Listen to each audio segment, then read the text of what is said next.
You're not gonna like this. What's cracking, like it's your boy Broshmo, just in case you did not know so. And today we're talking about the Colts. How will they fare? Are they on the up? Is this the team of destiny? Is this finally, have they finally found their place? Is Andrew Luck finally gonna be Peyton Manning? Well, I guess let's see. Let's start with the offense. You're not gonna like this. I repeat, you're not gonna like this. The Colts played very good last year. I think part of that was because they were coached up. They were coached very well last year. I don't think, just looking at the roster, I don't get it, but when I look at their roster, I don't think it's nearly as good as they played last year. I don't think it's good as everyone think it is. Let me tell you why. Outside of, I'll just say this. The Colts have a fabulous offensive line. And that could take you places. That could take you miles. That could take you, obviously, to the playoffs. They have a great offensive line. On top of that, they have, when healthy, a great quarterback in Andrew Luck. Let's talk skill positions, because honestly, doesn't matter how skilled your offensive line is, how talented your quarterback is, if you don't have guys that can get separation, that can get open, that can't catch the ball, then what are you doing? You're not going to be able to win games. Now, T.Y. Hilton was a little banged up last year, played excellent, but getting older. You need to watch out for that. Eric Ebron didn't play well in Detroit, finally decided, hey, you know what? I remember when I was drafted in the first round, people thought I was some hot stuff. I'm going to be that. What? Where? Eric, are you at home? Eric, where'd you pull that season from? We always knew he was talented. He had the potential. I'm just not ready to believe the hype yet. I'm not ready, Eric. I'm not ready. But so there's that, because honestly, they might have one of the better tight ends in the league if this is the case. And they also have Jack Doyle, who's been a solid contributor for them. Then you go and sign Funchess. You know what? I don't mind Devin Funchess. You signed him to a very, very good, I think it was 1 year, $7 million or $8 million. So it's kind of like a, hey, 1 year improve-it deal. I like that. You know, he makes a lot of contested catches. It's just he doesn't get really separation. Part of that is he coming out of college, he was a tight end and moved to receiver. So, like he was an athletic, extremely gifted tight end, then moved to receiver, and suddenly, you know, you're facing guys where that athleticism isn't so much a mismatch anymore, you know? So there's that. Honestly, I think a guy like Deion Kane, who I'm very high on, can take the starting job or take the wide receiver 2 position there. And you might be like, what about Paris Campbell? Yo, he's a gimmick receiver. He's your slot receiver at best. Don't play me. Don't fight me on Paris Campbell.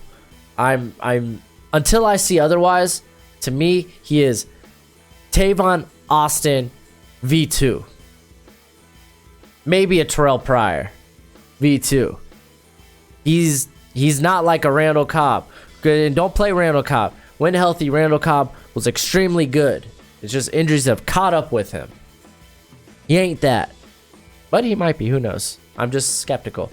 Now, you got Marlon Mack, who played very well last year. So if he gets a bulk of the carries, I could see him having a really good year. But you got Nyheim Hines, who the team's really high on. Honestly, I could have put him on here too if I didn't put a second tight end, because he's going to see a lot of snaps just because he's a very good receiving option there in the backfield. So the offense, I don't know, man.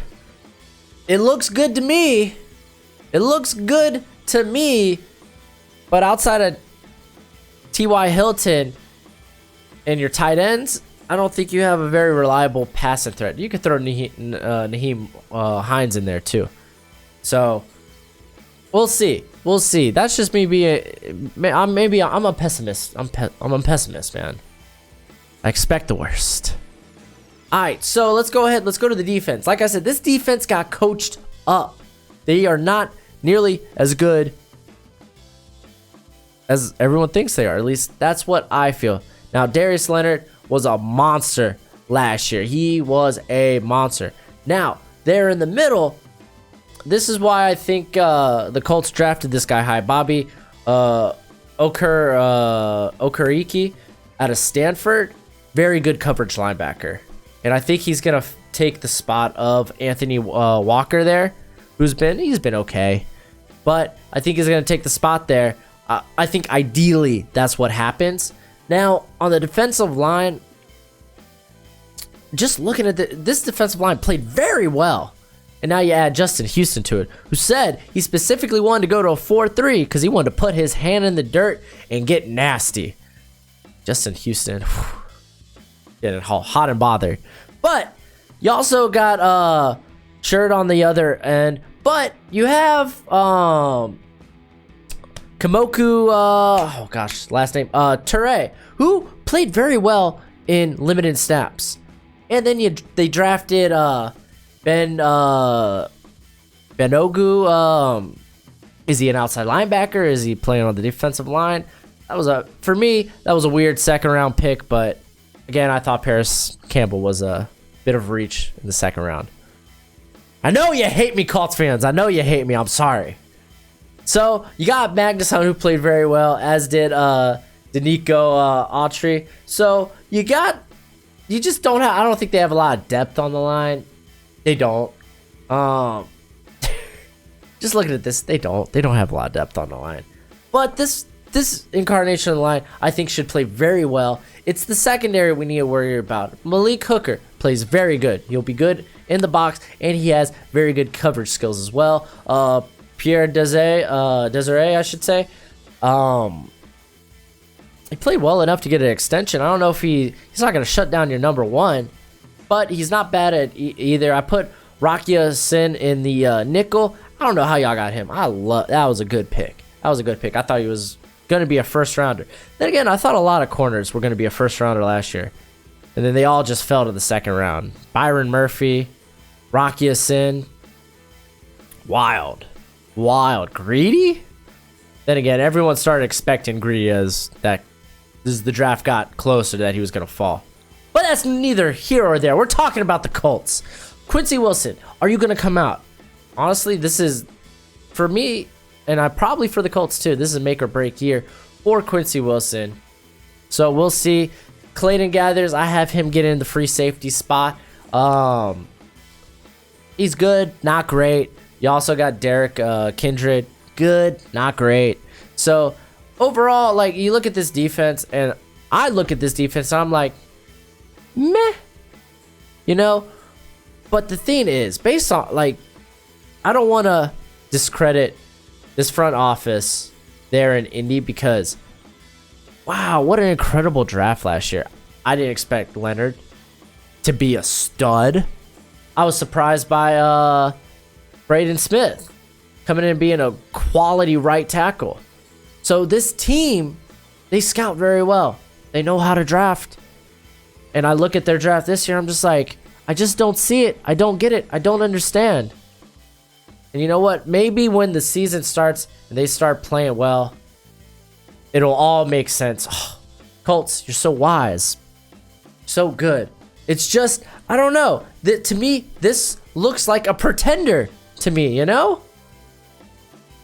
With all that being said, let's take a look at their schedule, because I got them going 12-4 and I'm calling them a pretender.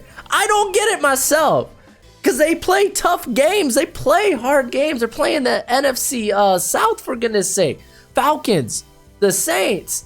They also got games against the Steelers, the Chargers, the Chiefs. Like, and you're going 12-4? I don't know. There's just something about this team I really like. And I couldn't tell you what it is. I just got a good feeling about this team. Maybe it's just because it's Andrew Luck. You gotta fear the beard. Does he still have the beard? I don't know. Anyway, that's it for the video. Like, subscribe, enjoy. It's like live, laugh, love. Except for much cooler. Anyway, till next time, y'all be easy, my friends, and I'll see y'all in the next one. Later.